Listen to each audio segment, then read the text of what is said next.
कांग्रेस कांग्रेस कांग्रेस कांग्रेस कांग्रेस कांग्रेस कांग्रेस कांग्रेस कांग्रेस की कांग्रेस कांग्रेस कांग्रेस कांग्रेस। नमस्कार दोस्तों, कैसे हैं आप सब। आशा करता हूं आप सभी सुखी व स्वस्थ होंगे। दोस्तों, मैं हूं एडवोकेट राजेश कुमार। स्वागत करता हूं आप सभी का एक बार फिर से अपने यूट्यूब चैनल सेकुलर न्यूज पर। दोस्तों, हरियाणा और जम्मू कश्मीर के चुनाव अब समाप्त हो चुके हैं। एक चुनाव एनसी और कांग्रेस ने जीता, दूसरा भारतीय जनता पार्टी ने जीता। दोस्तों, जो चुनाव सबसे ज्यादा इस चर्चा में रहा वो था हरियाणा का चुनाव।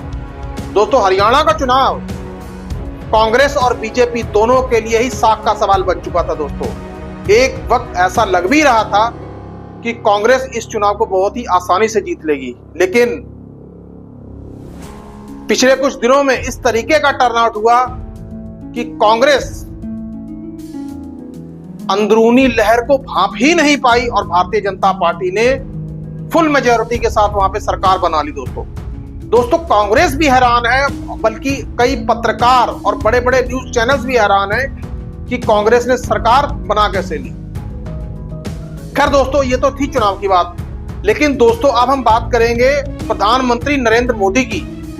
दोस्तों, चुनाव हो गया, जीत भी गए, लेकिन दोस्तों ऐसा लगता है कि हरियाणा की जीत का नशा सबसे ज्यादा प्रधानमंत्री नरेंद्र मोदी के सर पर चढ़कर ही बोल रहा है। दोस्तों, जैसा कि आप सभी को पता ही है कि कुछ दिनों में महाराष्ट्र और झारखंड में और साथ में यूपी की 10 विधानसभा चुनावों पर उपचुनाव की घोषणा होने वाली है। अब दोस्तों ऐसे में भारतीय जनता पार्टी हरियाणा का चुनाव जीत के 7वें आसमान पर पहुंची हुई है। दोस्तों, वैसे हमने प्रधानमंत्री के कई ऐसे भाषणों की समीक्षा भी की है जिसमें उन्होंने कई बार ऐसी बातें बोली हैं जो बिल्कुल सच्चाई से दूर रहती हैं। अब लेकिन दोस्तों, प्रधानमंत्री नरेंद्र मोदी आए दिन महाराष्ट्र में नए नए प्रोजेक्ट्स का शिलान्यास कर रहे हैं। अब दोस्तों, महाराष्ट्र में ही एक सरकारी कार्यक्रम में प्रधानमंत्री नरेंद्र मोदी संबोधन कर रहे थे। दोस्तों, सबसे पहली बात तो यह है कि सरकारी कार्यक्रम में आप किसी दूसरी पार्टी को निशाना कैसे बना सकते हैं।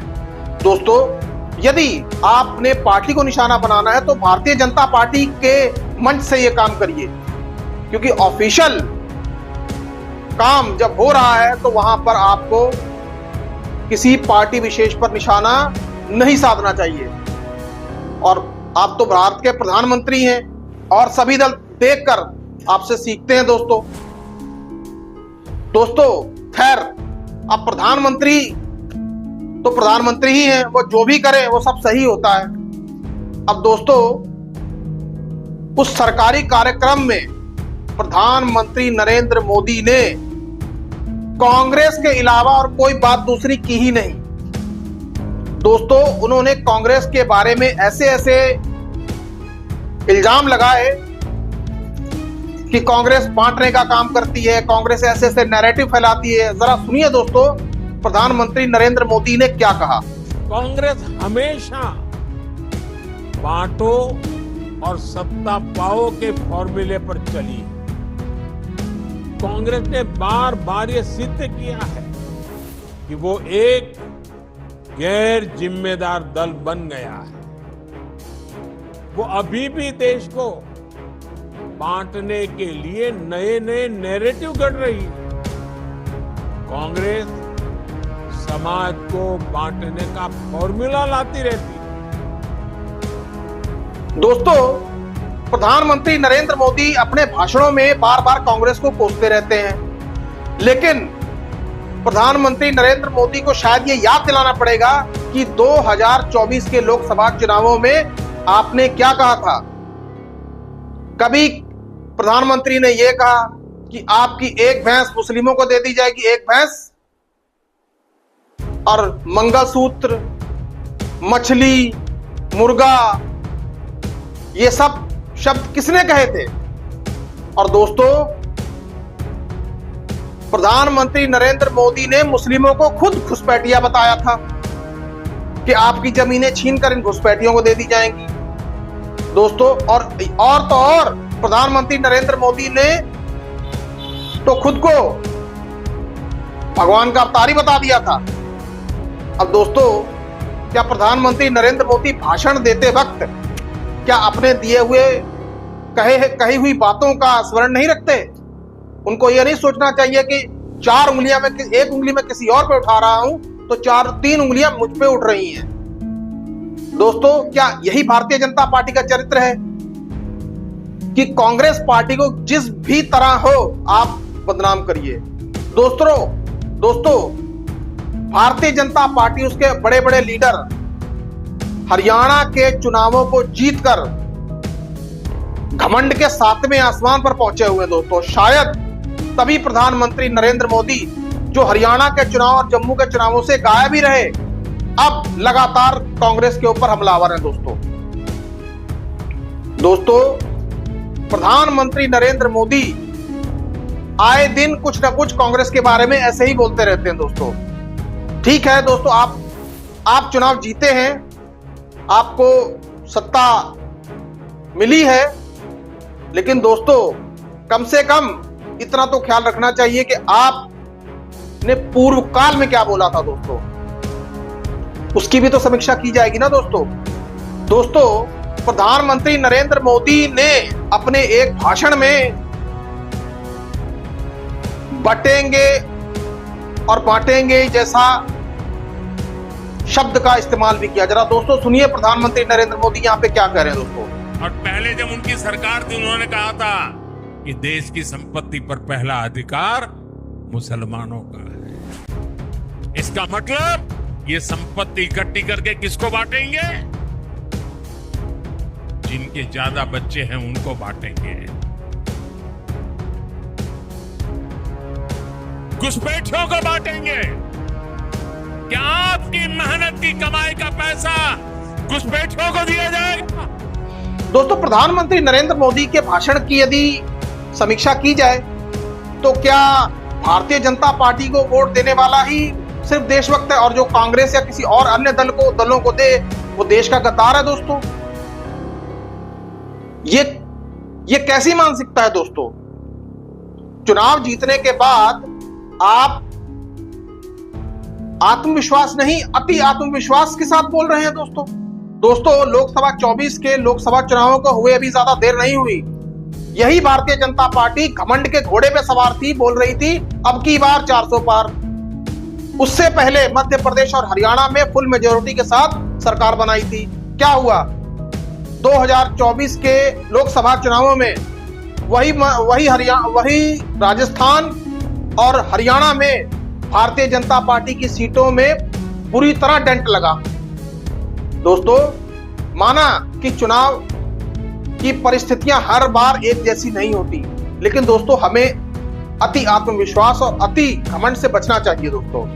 और शायद हरियाणा के चुनावों में यही कांग्रेस ने भी किया और जिसका खामियाजा कांग्रेस को भुगतना पड़ा।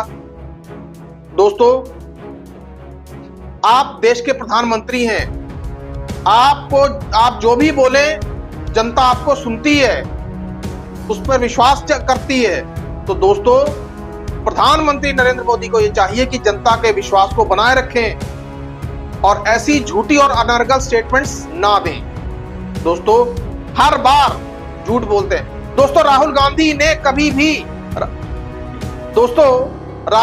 ने जातिगत जनगणना की बात की दोस्तों। भारतीय जनता पार्टी ने तो यहां तक बोला कि राहुल गांधी आरक्षण खत्म करना चाहते हैं, लेकिन दोस्तों राहुल गांधी ने अपने भाषण में कहीं भी ऐसा नहीं कहा, बल्कि उन्होंने तो यह कहा कि हम आरक्षण का दायरा बढ़ाना चाहते हैं। दोस्तों जरा देखिए दोस्तों, भारतीय जनता पार्टी किस कदर झूठ बोलती है दोस्तों। अब क्या यही सब जिस तरह से इन महाराष्ट्र में नए नए प्रोजेक्ट्स का उद्घाटन हो रहा है और एक दूसरे के ऊपर जहरीले बाण छोड़े जा रहे हैं, तो क्या आने वाले चुनावों में हमें यही सब कुछ देखने को मिलेगा? क्या चुनाव प्रचार के दौरान हमें इसी तरह की भाषा देखने को मिलेगी दोस्तों? खैर, अभी तो ये शुरुआत है। अब आगे जैसे जैसे चुनाव का समय नजदीक आएगा, ये तो वक्त ही बताएगा कि कौन सा दल कैसी भाषा का प्रयोग करता है दोस्तों।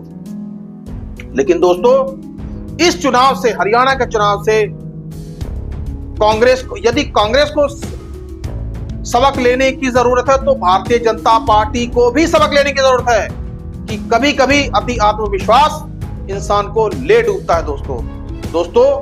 भारतीय जनता पार्टी हरियाणा का चुनाव जरूर जीती है, लेकिन जम्मू कश्मीर में जरा देखिए, Bharatiya Janata party 25% vote share मिला है दोस्तों।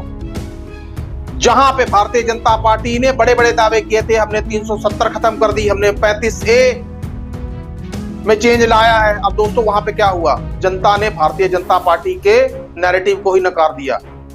लेकिन दोस्तों उस पर बात नहीं हो रही दोस्तों। कांग्रेस भी वहां पे सत्ता में आई है, कोई इस पर बात कर ही नहीं रहा कि कांग्रेस ने पिछली बार की तुलना में कितना सुधार किया है। पिछली बार कांग्रेस 31 लाई थी, लेकिन इस बार 37 सीट्स लाई। और लेकिन वोट शेयर देखिए, लगभग भारतीय जनता पार्टी और कांग्रेस का वोट शेयर के बीच 1% से भी कम का अंतर है दोस्तों। लेकिन दोस्तों जीत तो जीत होती है। लेकिन दोस्तों मैं दोनों ही दलों से यह कहना चाहता हूं कि कृपया संयम रखें और अति आत्मविश्वास से बचें दोस्तों। खैर दोस्तों, ये तो महाराष्ट्र और झारखंड की जनता और यूपी में जो 10 विधानसभा सीटों पर चुनाव होने वाले हैं, वहां की जनता ही बताएगी कि कौन सा दल कितना संयमित रहा और किस दल ने किस मुद्दे को आगे रखा दोस्तों। वहां के आने वाले नतीजे आगे का रास्ता तय करेंगे दोस्तों। ये था वीडियो प्रधानमंत्री नरेंद्र मोदी द्वारा कांग्रेस के ऊपर कुछ दी गए स्टेटमेंट्स के ऊपर। ये वीडियो आपको कैसा लगा कृपया कमेंट बॉक्स में कमेंट करके मुझे जरूर बताएं दोस्तों। सुखी रहिए, स्वस्थ रहिए। जय हिंद, जय भारत।